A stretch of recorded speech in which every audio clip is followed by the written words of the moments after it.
बिस्मिल्लाहिर्रहमानिर्रहीम। सर जी day number 3 है, session number 2 है और हम वाइंडिंग अप की बात कर लेंगे। बस वाइंडिंग अप के बारे में इतना ही कहना काफ़ी है कि मुमकिन नहीं है कि सीलो का पेपर और उसमें वाइंडिंग अप ना आए, ये अब 4-6 नंबर का आज नहीं हो सकता सर। पिछली तीनों अटैम्प्ट्स में जो वाइंडिंग अप है काफ़ी ज़्यादा आया है। तो सर मैं यही आपको कहूँगा कि वाइंडिंग अप का एरिया तो 15 नंबर 10 से 15 नंबर की कम से कम गेम है और सर इसको बहुत अच्छा तैयार करना चाहिए। Sir ji the concepts and basics of winding up. पहली तो बात है कि वाइंडिंग अप है क्या। तो term winding up shall be defined as the proceeding by which a company is dissolve. वो कार्रवाई जिसके ज़रिए कंपनी डिसॉल्व की जाती है उसे वाइंडिंग अप कहते हैं।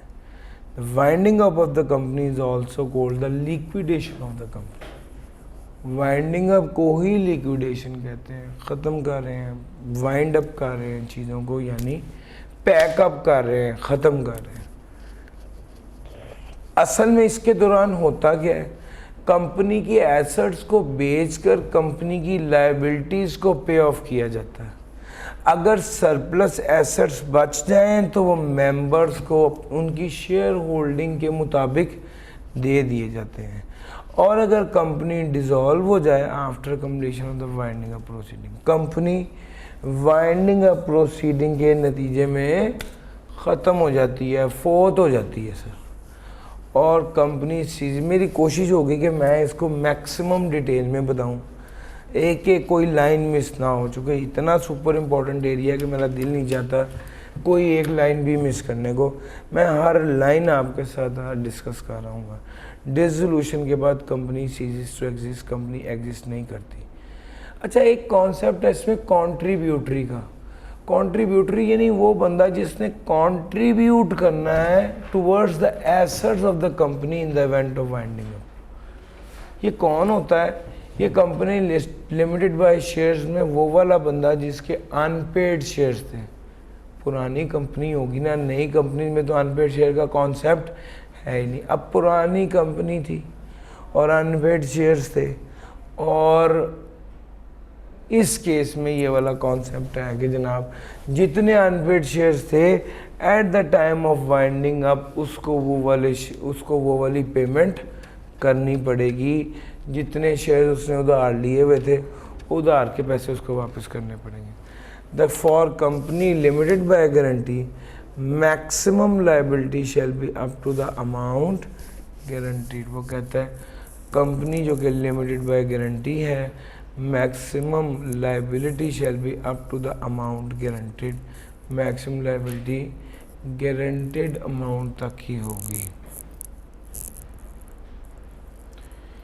कंपनी लिमिटेड बाय गारंटी में, कंपनी लिमिटेड बाय शेयर्स में अनपेड तक। और तीसरा आ गया for company limited by guarantee having a share capital maximum liability shall be amount unpaid on shares as well as amount undertaken by members।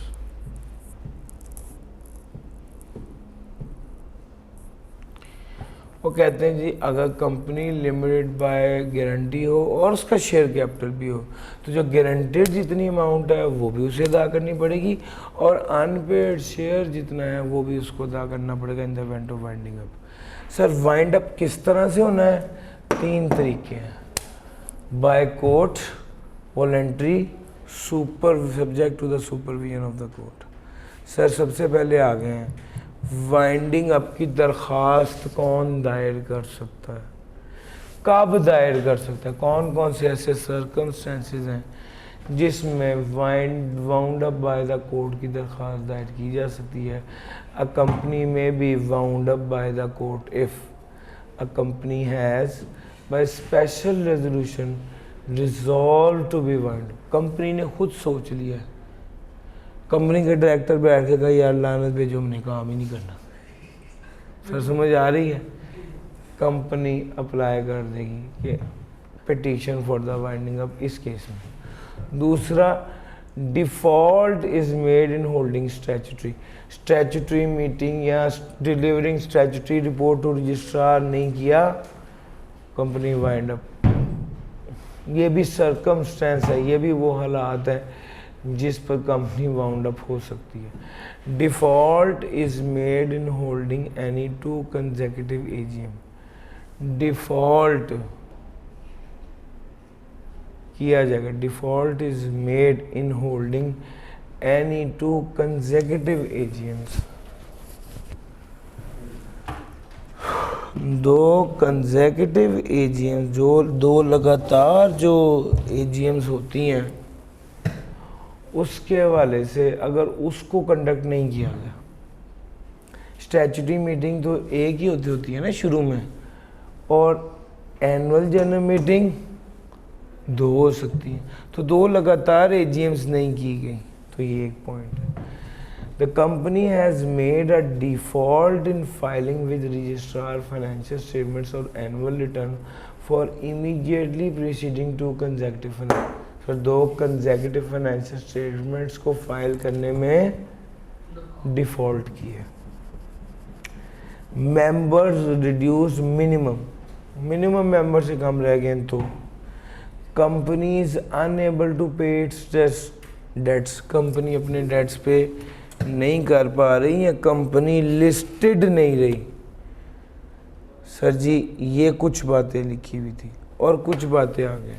Court को लगता है कि कंपनी को वाइंड अप कर देना चाहिए, कंपनी का कोई मेंबर भी नहीं रहा, सोल बिजनेस जो था कंपनी का वो लाइसेंस एक्टिविटी था और वो लाइसेंस रिवोक हो गया। अगर नॉट फॉर प्रॉफिट ऑर्गेनाइजेशन का लाइसेंस ग्रांट किया गया था और वो रिवोक हो गया है, चूँकि कंपनी उसकी रिक्वायरमेंट्स पूरी नहीं कर सकी, तो भी कंपनी बंद कर दी जाएगी।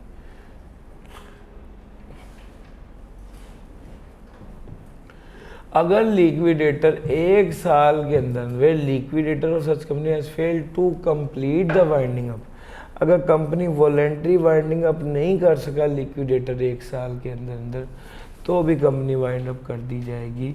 लिस्टेड कंपनी का बिजनेस सस्पेंड कर रहा है पूरे साल, तो भी वो कंपनी वाइंडिंग अप में चली जाएगी। कंपनी अनलॉफुल या फ्रॉडुलेंट एक्टिविटी में इन्वॉल्व थी, कंपनी कोई ऐसा बिजनेस कर रही थी, company carry on business prohibited और रिस्ट्रिक्टेड बाय लॉ, जिसको लॉ ने मना किया था, कंपनी ऐसा बिजनेस कंडक्ट कर रही थी in a manner oppressive to the minority members और पर्सन्स कंसर्न विद फॉर्मेशन और promotion of the company. Company is run and manage by person who fails to maintain proper and true accounts or commit frauds, misfeasance और malfeasance। misfeasance क्या होता है? गलत बयानी करना। malfeasance क्या होता है? एक होता है बयान गलत करना और एक होता है खराबी। तो ये 2 लेदर। एक स्टूडेंट ने भी मुझसे आज पूछा है व्हाट्सएप पे, शायद मैं जवाब नहीं दे पाया उस स्टूडेंट को भी। मिसफिसेंस कहते हैं बयान गलत करना, मेलफिसेंस कहते हैं खराबी होना। Managed by person who refuse to act according to the requirements of memorandum of association and article of association. Sir company को मैनेज किया जाएगा ऐसे लोगों की तरफ से, company is manage by person who refuse to act according to the requirements of memorandum of association या article of association.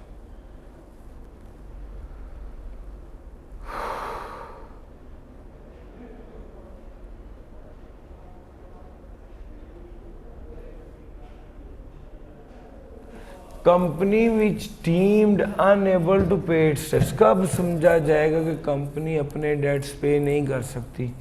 अगर किसी क्रेडिटर ने 1 लाख रुपया लेना था और उसने आपसे उसका डिमांड किया अपनी ड्यू डेट पर और आप उसके पैसे 30 दिन तक अदा नहीं कर सके, तो समझा जाएगा you are unable to pay its dates.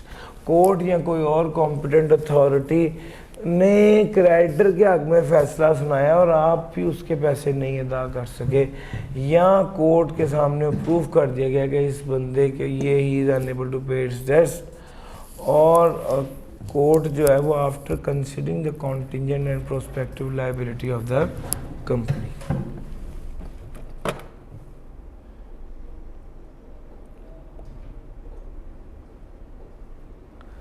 Conditions applicable to the applicant for petition of winding up।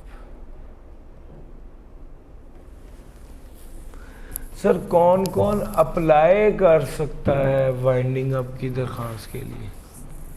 वो कहता है कॉन्ट्रीब्यूटरी। कॉन्ट्रीब्यूटरी कौन है?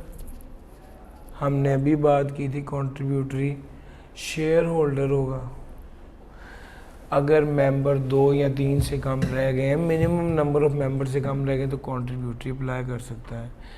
या shares were originally allotted to him और have been held by him and registered in his name for at least 180 days. Shares जो कि originally allot किए गए थे इसको, या उसने और have been held by him, उसके पास थे, उसके नाम पर थे 180 दिन से ज़्यादा, और in for at least 180 days during 18 months before commencement of winding up और have devolved on him through death. Sir ji हुआ ये है कि एक शेयर्स ओरिजिनली अलॉट किए गए थे किसी बंदे को, या उसके पास रहे हैं, नंबर ऑफ मेंबर 2 या 3 से कम रह गए हैं, और शेयर उस बंदे को ओरिजिनल लॉटरी के तौर पे उसके पास थे, या उसके पास रहे हैं 180 दिनों में वाइंडिंग अप की कमेंसमेंट से 18 माह पहले के 180 दिनों में वो वाले शेयर्स उस बंदे के पास रहे हैं, तो ये वो कॉन्ट्रीब्यूटरी है जो कि रिक्वेस्ट कर सकता है कि अब इस इदारे को बंद कर दिया जाए। सर जी ये हमारा पहला है कॉन्ट्रीब्यूटरी। जब वाइंडिंग अप शुरू हुई है उससे 18 महीने पहले जितना पीरियड था उसमें से 180 दिन इसके पास रहे हैं, तो ये दरख्वास्त देके कह सकता है कि कंपनी को वाइंड अप कर दो। रजिस्ट्रार भी कह सकता है कंपनी को वाइंड अप कर दो। SCCP भी कह सकता है कंपनी को वाइंड अप कर दो, कंपनी फ्रॉडुलेंट काम कर रही है, कंपनी को business it is carrying on a business not authorised by memorandum of association, its business is being conducted in a manner oppressive to any member after the opportunity of being heard is provided to the company, company को wind up कर दिया जाना चाहिए। यानी SCCP भी apply कर सकता है, जिन लोगों ने पैसे लेने क्रेडिटर वो भी अप्लाई कर सकते हैं, और कंपनी खुद भी अप्लाई कर सकती है कि इस इदारे को वाइंड अप हो जाना चाहिए। यानी ये एप्लीकेंट्स है कॉन्ट्रीब्यूटरी, रजिस्ट्रार, SCCP, क्रेडिटर और कंपनी, और ये इन कंडीशंस को पूरा करके अप्लाई कर सकते हैं वाइंडिंग अप के लिए। Winding up of the company by the court shall be deemed to commence at the time of presentation of petition. Winding up by the court deemed की जाएगी कि ये स्टार्ट हुई है at the time of presentation of the petition, petition के present करने के वक्त। यानी जिस वक्त आप पिटीशन दायर कर देंगे वाइंड अप करने की, समझा जाएगा ये तब से ही कमेंस हो चुकी है वाइंडिंग अप। सर जी पहला स्टेप था वाइंडिंग अप की दरख्वास्त दायर करना। दूसरा स्टेप था प्रोविजनल मैनेजर, प्रोविजनल कहते हैं RG को, ये कोर्ट अपॉइंट करेगा प्रोविजनल मैनेजर, कोर्ट अपॉइंट करेगा provisional manager till the making of a winding up order. दरख्वास्त कोर्ट के पास आई, कोर्ट ने प्रोविजनल मैनेजर अपॉइंट कर दिया वाइंडिंग अप ऑर्डर देने तक। जब वाइंडिंग अप ऑर्डर दे देंगे तो कोर्ट अपॉइंट करेगी provisional manager as an official liquidator. Winding up का ऑर्डर देने तक प्रोविजनल मैनेजर होगा, वाइंडिंग अप का ऑर्डर देने पर ऑफिशियल लिक्विडेटर हो जाएगा। ऑफिशियल लिक्विडेटर वो है जो ऑफिशियली चीज़ों को बेचता है ताकि लोगों का कर्ज अदा करे, और प्रोविजनल मैनेजर वो है जो मैनेज करेगा till the order of winding up. Provisional manager shall have the same powers as of official liquidator. SECP shall maintain a panel of person from whom the court shall appoint a provisional manager or official liquidator। SECP maintain करेगा panel of person from whom the court shall appoint a provisional manager या official liquidator। Any casual vacancy in office of official liquidator occur due to his death, removal, resignation shall be filled up by the court। Sir ji कोई भी casual vacancy office of official liquidator में हुई due to his death, removal या resignation shall be filled up by the court by appointment of another person from the panel। The panel shall consist of, panel consist कर रहा होगा किससे? Person having at least 10 year experience in the field of accounting. Panel consist करेगा, वो कहता है कम से कम 10 साल के तजर्बे वाला बंदा होना चाहिए। तो पहली बात यह है कि SECP पैनल बनाएगा जिसमें से प्रोविजनल मैनेजर या ऑफिशियल लिक्विडेटर अपॉइंट करेंगे, और अगर कैजुअल वैकेंसी हो जाए तो उसकी जगह पे दूसरा बंदा कोर्ट अपॉइंट कर लेगी। पैनल में कौन होगा? 10 साल के तजर्बे वाला अकाउंटिंग लॉ का बंदा या ऐसा बंदा जिसको SECP ने अपॉइंट स्पेसिफाई किया और जिसका 10 साल का प्रोफेशनल तजर्बा हो। कोर्ट भी अप्लाई कर सकता है। कोर्ट जो है में क्रेडिटर की एप्लीकेशन पर कोर्ट जो है क्रेडिटर, वो क्रेडिटर जिनसे 60% ऑफ शेयर कैपिटल के बराबर पैसे लेने हैं। कंपनी का शेयर कैपिटल है 1 लाख रुपए, क्रेडिटर ने लेना है 70,000 रुपये। ये वाला क्रेडिटर आप गौर करें कितना तगड़ा क्रेडिटर है। कंपनी की इन्वेस्टमेंट के 60% से ज़्यादा इस क्रेडिटर ने लेने हैं। ये क्रेडिटर कोर्ट के पास जाकर कह सकता है कि जनाब, और कोर्ट इस क्रेडिटर की रिक्वेस्ट करने पर इशू कर देगा आफ्टर द नोटिस इशू कर देगा after notice to the registrar appoint a person other than panel. Panel के अलावा वाला बंदा अपॉइंट हो सकता है। हाँ जी, क्रेडिटर जो 60% ऑफ द इशूड कैपिटल से ज़्यादा अमाउंट जिसने वसूल करने हो वो अगर अप्लाई करे तो। Person appointed on the panel shall be subject to such code of conduct and comply with the requirement of professional accreditation program. Sir ji जो पर्सन अपॉइंट होंगे पैनल से ये वो लोग होंगे जिनका कोड ऑफ कंडक्ट होगा to such code of conduct और कंप्लाई कर रहे होंगे प्रोफेशनल एक्रीडिटेशन प्रोग्राम से। SECP अपने तौर पे may on its own remove the name of any person from the panel on the ground of misconduct। SECP अपने तौर पे भी किसी भी बंदे को पैनल में से रिमूव कर देगा चूँकि वो उसके मिसकंडक्ट की वजह से या फ्रॉड की वजह से या गलत बयानी की वजह से या उसके ज़िम्मे जो ड्यूटीज़ थी उसकी वजह से या नाअहली की वजह से। अदर रिक्वायरमेंट्स में a person shall not be appointed as provisional manager or official liquidator of more than 3 companies। एक बंदा एट ए टाइम 3 से ज़्यादा कंपनीज का ऑफिशियल लिक्विडेटर या प्रोविजनल मैनेजर नहीं बनेगा। जब वो अपॉइंट किया जाएगा तो वो एक डिक्लेरेशन फाइल करेगा 7 डेज़ के अंदर अंदर कि उसका उस इदारे में कोई इंटरेस्ट नहीं है और वो गैर जानिबदार है। कोर्ट को ये पेश करेगा। 3 डिफरेंट इदारों का एक ऑफिशियल लिक्विडेटर हो सकता है, उससे ज़्यादा का नहीं हो। नहीं एक ही है, यहाँ ऑफिशियल लिक्विडेटर या प्रोविजनल मैनेजर एट ए टाइम 3 से ज़्यादा इदारों का नहीं हो सकता। दूसरे नंबर पे उसने कहा जब वो ऑफिशियल लिक्विडेटर अपॉइंट होगा तो वो एक हलफ अहदनामा कोर्ट को जमा कराएगा कि मेरा इसके अंदर कोई ताल्लुक नहीं है, इसके अंदर कोई इंटरेस्ट नहीं है और मैं गैर जानिबदार आदमी हूँ।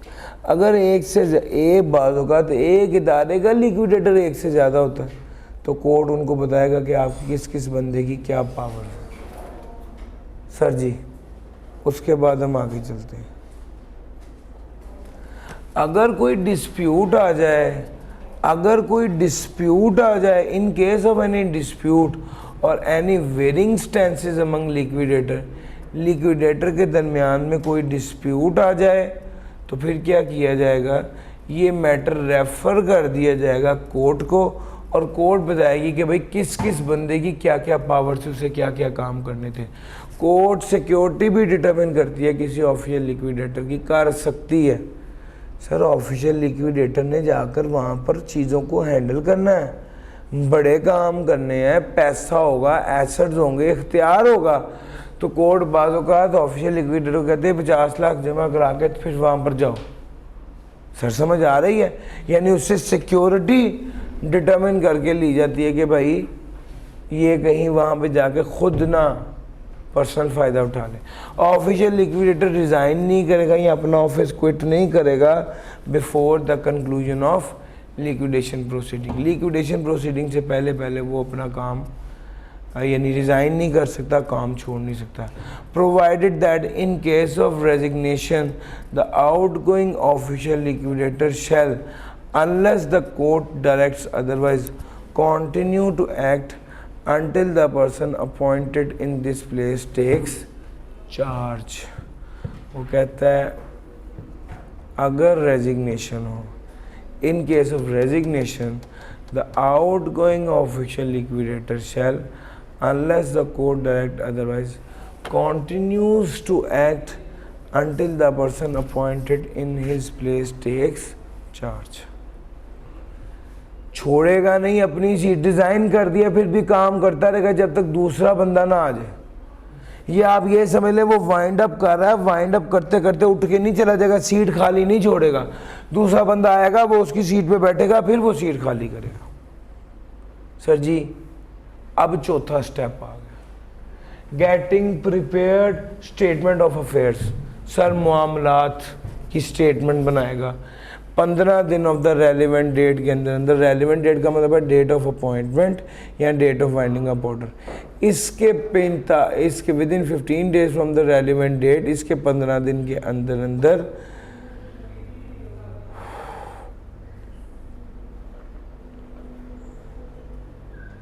क्या करना है उसको, 15 दिन के अंदर से स्टेटमेंट ऑफ अफेयर्स बनानी है। किसने बनानी है? Statement shall be submitted and verified by the person. इसने प्रोविजनल मैनेजर या ऑफिशियल लिक्विडेटर ने बनानी है और इसको वेरीफाई कौन करेगा? Director, chief executive, CFO, secretary और एम्प्लॉय हैविंग एटलीस्ट 1 ईयर, यानी वो कंपनी के वाइंडिंग अप ऑर्डर के 1 साल पहले तक वहाँ पर हों। Within 1 year of relevant date, 1 साल तक वहाँ पर रहे हों, या जो डायरेक्टर हों, चीफ एग्जीक्यूटिव, CFO, सेक्रेटरी हों, या take part in the formation of company बनाने में उसका अहम किरदार हो, या नौकरी कर रहे हों, या उसके पास ऐसी इंफॉर्मेशन हो जो ऑफिशियल लिक्विडेटर या प्रोविजनल मैनेजर को रिक्वायर्ड है, तो ये वाले लोग जो हैं ये सबमिट करेंगे स्टेटमेंट ऑफ अफेयर्स, ये अटैच करेंगे submitted and verified by the person, ये वाले लोग सबमिट करेंगे और ये इतने दिनों के अंदर करेंगे। और तीसरे नंबर पे उस स्टेटमेंट ऑफ अफेयर्स में लिखा क्या होगा? ये सर आ गया, कैश कितना है, क्रेडिटर कौन कौन है, उसके नाम क्या है, एड्रेस क्या है और कितनी कितनी अमाउंट है और कितने सिक्योर्ड और कितने अनसिक्योर्ड है, यानी कितनों के हवाले से सिक्योरिटी दी हुई है। और debts due to the company and particular person from whom they are due. जितने पैसे लेने हैं, किससे लेने हैं, कितने कितने लेने हैं, किसके देने हैं, कितने कितने देने हैं, और जिसके पैसे देने हैं उसको सिक्योरिटी कौन कौन सी रिक्वायरी हुई है। अगर कोई प्रॉपर्टी ऑफ द कंपनी जो है is not in its custody और possession, place and person in whose custody और possession such properties. Sir ji, company की प्रॉपर्टी कंपनी की कस्टडी और कंपनी की कस्टडी में और कंपनी के कंट्रोल में, पोजेशन में होनी चाहिए। अगर कोई ऐसी प्रॉपर्टी है जो है कंपनी की लेकिन कंपनी की कस्टडी में नहीं है तो उसका हवाला देंगे। ये कैसे होता है, पता कैसे होता है? आपने एक बंदे का 50 लाख देना था, वो आपकी गाड़ी ले गया। अब वो गाड़ी आपकी इसलिए लेके गया है कि आपने उसका 50 लाख नहीं दिया, तो एसेट आपका है लेकिन आपकी कस्टडी में नहीं है। Full address of the places where the business was conducted. Sir ji, company बंद होने से 180 दिन पहले तक कहाँ बिजनेस कंडक्ट हो रहा था, उसका नाम और एड्रेस, और जो पर्सन इंचार्ज थे उसके नाम, और अगर कंपनी के खिलाफ कोई केस थे तो उसकी डिटेल, और अगर कोई और पर्टिकुलर्स हैं, such other particulars as may be prescribed. Sir, any person stating himself in writing to be a creditor or contributory shall be entitled to all reasonable times on payment of prescribed fee to inspect the statement. Any person untruthfully so stating himself to a creditor, कोई भी बंदा जो अपने आप को creditor कह रहा है लेकिन वो है नहीं, उसकी डिटेल। और वो जनाब अगर कोई ऐसा बंदा होगा तो वो ताज़ीरात पाकिस्तान के तहत मुजरिम करार पाएगा और उसे सज़ा दी जाएगी और लेवल 2 की पेनल्टी है। रिपोर्ट टू द कोर्ट, वो जब पेनल्टी की बात आएगी ना तो वो आपको नज़र नहीं आएगी। हाँ, लिख तो रहा है सर जी। आखिरी स्टेप है हमारा, report to the court. Official liquidator appoint किया गया, प्रोविजनल मैनेजर अपॉइंट किया, वो ऑफिशियल लिक्विडेटर बन गया, उसने स्टेटमेंट ऑफ अफेयर्स जो बनाई गई थी उसने वो जमा करानी थी लेके कोर्ट को, और अगले स्टेप में रिपोर्ट करना है कोर्ट को। ऑफिशियल लिक्विडेटर जितनी जल्दी हो सके स्टेटमेंट ऑफ अफेयर्स हासिल करके 60 दिन से पहले ये सबमिट कर देगा कोर्ट को, और उसमें फॉलोइंग पर्टिकुलर्स भी होंगे। Nature and detail of the assets of the company, nature and details of the assets of the company, cash balance is in hand and in the bank, amount of authorised and paid up capital, existing and contingent liability of company, debts due to the company and the particulars of the person, debts due from contributories।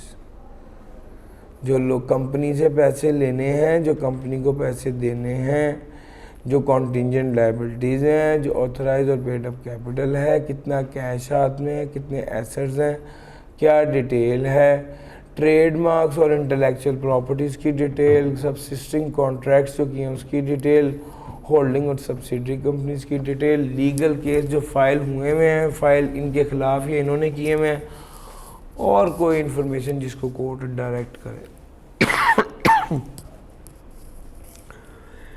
OL में also official liquidator ये report भी बनाएगा कि company की viability क्या है, कि company के एसेट्स ज़्यादा हैं या कंपनी की लायबिलिटीज़ ज़्यादा हैं, और किस तरह से वैल्यू ऑफ द एसेट्स को मैक्सिमाइज किया जा सकता है। ऑफिशियल लिक्विडेटर को अगर ठीक लगता है तो वो कोर्ट में also if he thinks fit और upon direction of the court may make further report. A certified copy of the above report shall also be sent to the registrar simultaneously with their submission to the court. Other modes of winding up, other modes of winding up में a company may be wound up voluntarily, company voluntarily wound up भी हो सकती है। if company in general meeting passes a resolution, general meeting में resolution पास करे और period fix कर ले कि इतने पीरियड बाद वाइंड अप हो जाएगी, और कोई इवेंट था कि इस इवेंट के बाद वाइंडिंग अप हो जाएगी, तो ऐसा बिल्कुल होगा। कंपनी स्पेशल रेजोल्यूशन पास कर कंपनी वॉलंटरी वाइंड अप हो सकती है। Voluntary winding up subject to the supervision of the court, where a company has passed resolution for voluntary winding up Court may make an order that it shall continue but under the supervision of court with such terms and conditions as the court thinks just. अपने तौर पे ये application of the person entitled to apply court for the winding up. Petition of continuance of voluntary winding up under the supervision of court shall be deemed to be the petition for winding up by court for purpose of legal proceeding. तो भाई ये point है कि petition of continuance of voluntary winding up under supervision of court shall be deemed to be petition for winding up by court for the purpose of legal proceeding. Legal proceeding के लिए winding up समझी जाएगी. अगर company voluntary wind up हो रही थी या subject to supervision of court winding up हो रही थी तो पिटीशन जो वाइंडिंग अप की कोर्ट में दी जाएगी. A petition for winding up by the court may be presented by any person authorised to present petition of winding up by court. Sir court wind up कर दे इसकी petition दायर की जाएगी और ये कोई बंदा भी दायर कर सकता है. उसने नहीं कहा कि ये कौन करे वगैरह. Petition of winding up by the court में भी presented by any person authorise, जिसको ऑथराइज किया गया है वो कर सकता है. Court shall not make a winding up order unless वो सेटिस्फाई ना हो जाए कि वॉलंटरी वाइंडिंग अप या winding up supervision of the court जो है can not be continued.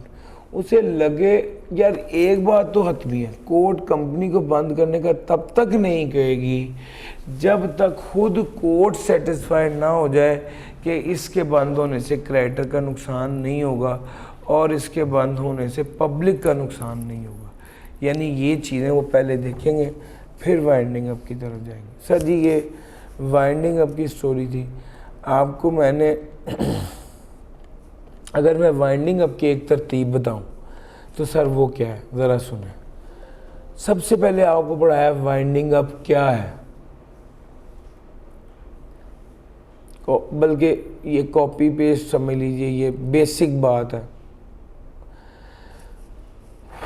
Contributory क्या है ये इंपॉर्टेंट है, ये आ सकता है.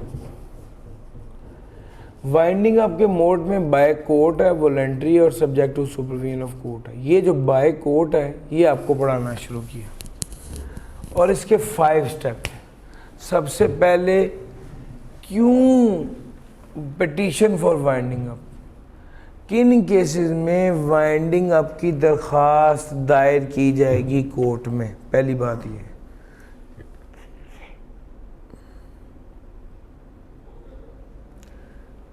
अगली बात, कौन दरख्वास्त दायर कर सकता है. प्रोविजनल मैनेजर की अपॉइंटमेंट या ऑफिशियल लिक्विडेटर की अपॉइंटमेंट. कैसे की जाएगी, पैनल कौन, पैनल किसने बनाया होगा और कैसे ऑफिशियल लिक्विडेटर की अपॉइंटमेंट की जाएगी, ये वाली बात है.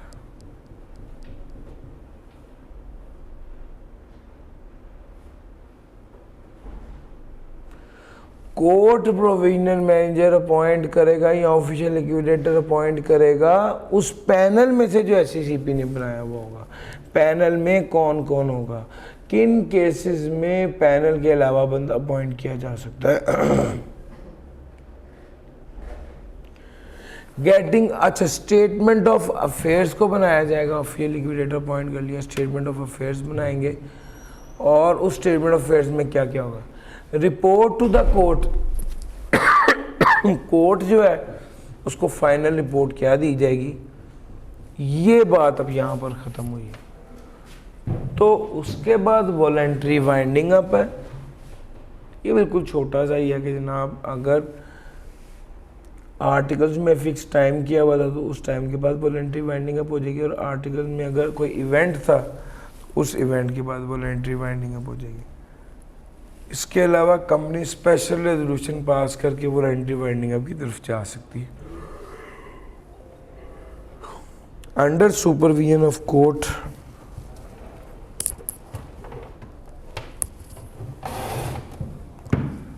वाइंडिंग अप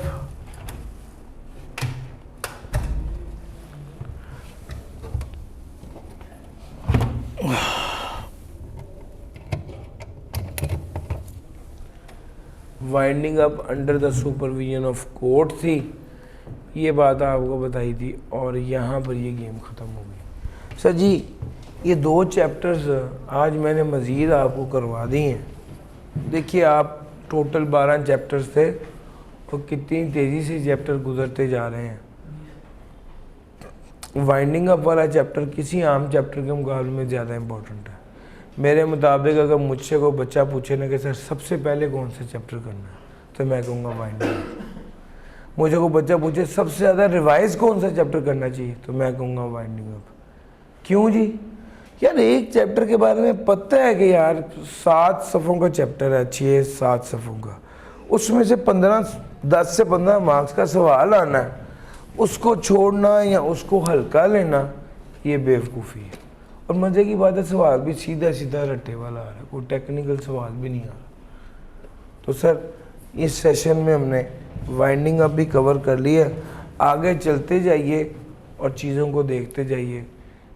इस क्लास में अभी के लिए इतना ही था। Thank you ji.